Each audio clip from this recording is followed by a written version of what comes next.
যারা তেল খান না তাদের জন্য আজকের এই ভিডিওটি, তেল ছাড়া পরোটা। হ্যাঁ, ঠিকই শুনেছেন, তেল ছাড়া আজকে আমি আপনাদেরকে পরোটা তৈরি করে দেখাবো। এতটা সুন্দর হবে, তেলের পরোটাকেও বলবেন সরে দাঁড়া, তাই বলবেন। তো চলুন ভিডিওটা শুরু করা যাক। প্রথমেই আমি এখানে ময়দা নেব, ময়দাটাকে কিন্তু চেলে নিতে হবে। এই যে দেখুন, এখানে আমি 2 কাপ মতো ময়দা চেলে নিয়েছি। এবার আমি এখানে দিয়ে দেব লবণ, আর দিয়ে দেব 2 চামচ গুঁড়ো দুধ। এগুলোকে মিশিয়ে নিতে হবে খুব ভালো করে। এবার আমি কুসুম গরম জল দিয়ে এটাকে সেনে নেব। ডোটা কিন্তু খুব একটা পাতলাও হবে না, আবার খুব একটা বড়ও হবে না। এই যে দেখুন, অল্প অল্প জল দিয়ে কিন্তু আমি ময়দাটাকে সেনে নেব।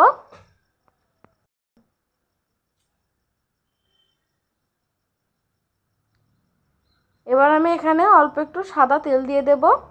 তেলটা দিলে একটু চিপচিপে হবে না, হাতে লেগে যাবে না, সানতে একটু ভালো, সানাটা ভালো হবে। এই যে দেখুন, ডোটা কিন্তু ঠিক আমি এরকম করে সেনে নিয়েছি। এবার আমি এখান থেকে ছোট ছোট করে লাচি কেটে নেব।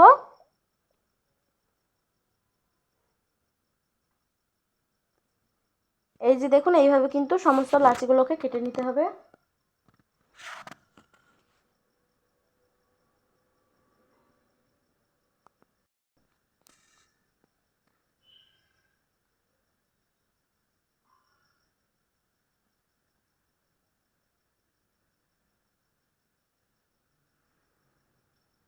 দেখুন, লেচিগুলো কিন্তু কেটে নেওয়া হয়ে গেছে। এবার এটাকে ঢাকা দিয়ে রেখে দেবো 5 মিনিটের জন্য।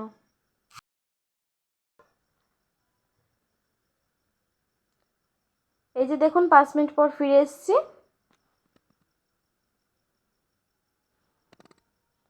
এবার আমি এই লেচিগুলোকে বেলে নেব। এই যে দেখুন, এবার এগুলোকে কিন্তু, এই যে দেখুন, আমি একটা ডো নিয়েছি। এবার এটাকে চেপে চেপে আমি রেখে দেব। এইভাবে কিন্তু চেপে চেপে সমস্ত লেচিগুলোকে করে নিতে হবে। এই যে দেখুন, ঠিক এরকম করে নিতে হবে। এখানে কিন্তু আমি কোনো তেল ইউজ করিনি, হাতে কিন্তু আমি অল্প একটু তেল মাখিয়ে নিয়েছিলাম। এবার দেখুন, এর ওপর একটা কর্নফ্লাওয়ার ছিটিয়ে দেব। ছিটিয়ে দেওয়ার পরে আবারও একটার উপর আরেকটা এভাবে দিয়ে দেব, দিয়ে ওপর দিয়ে কিন্তু কর্নফ্লাওয়ার ছিটিয়ে দিতে হবে। এবার আমি একটা বেলুন দিয়ে আলতো হাতে এটাকে বেলে নিতে হবে। এই যে দেখুন, এইভাবে কিন্তু আলতো হাতে এটাকে বেলে নিচ্ছি।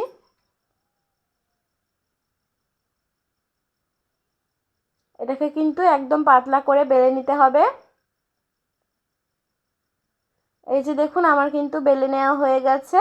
আপনারা দেখতেই পাচ্ছেন যে এটা কিন্তু ঠিক এরকমটাই হবে। আর এখানে দেখুন, একটা ফুটো ফুটো থালা নিয়েছি, এর উপরে একটা পেপার দিয়ে দিয়েছি, তার উপরে তেল ব্রাশ করে আমি জলে ভাপানোর জন্য দিয়ে দিয়েছি। ঢাকা দিয়ে রেখে দেব 5 মিনিটের জন্য। দেখুন, 5 মিনিট পর ফিরে এসেছি। আমাদের একটা পরোটা কিন্তু তৈরি হয়ে গেছে। এইভাবে কিন্তু সমস্ত পরোটাগুলো আমি তৈরি করে নেব। এই যে দেখুন, কতটা সুন্দর হয়েছে দেখুন পরোটাগুলো।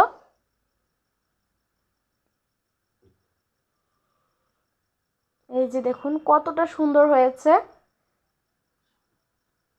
এইভাবেই কিন্তু সমস্ত পরোটাগুলো বানিয়ে নিতে হবে। এই যে দেখুন, সমস্ত পরোটাগুলো কিন্তু আমি বানিয়ে নিয়েছি। এভাবে একবার হলেও এই পরোটাগুলো বাড়িতে বানিয়ে দেখবেন, কতটা সুন্দর হয়েছে। যারা তেল খান না তাদের জন্য কিন্তু এই পরোটা একদম পারফেক্ট। এটা আপনারা চিকেন কষা বা দই দিয়েও খেতে পারেন, কোনো সবজির সাথেও এটা খেতে পারেন। আর সত্যি বলছি, এভাবে একবার হলেও পরোটা বাড়িতে বানিয়ে দেখবেন, এতটা টেস্টি হয় এই পরোটাগুলো, আপনারা না খেলে বিশ্বাসই করবেন না যে এটা এত সুন্দর হয়। ভিডিওটা আজ আমি এখানেই শেষ করছি। আল্লাহ হাফেজ।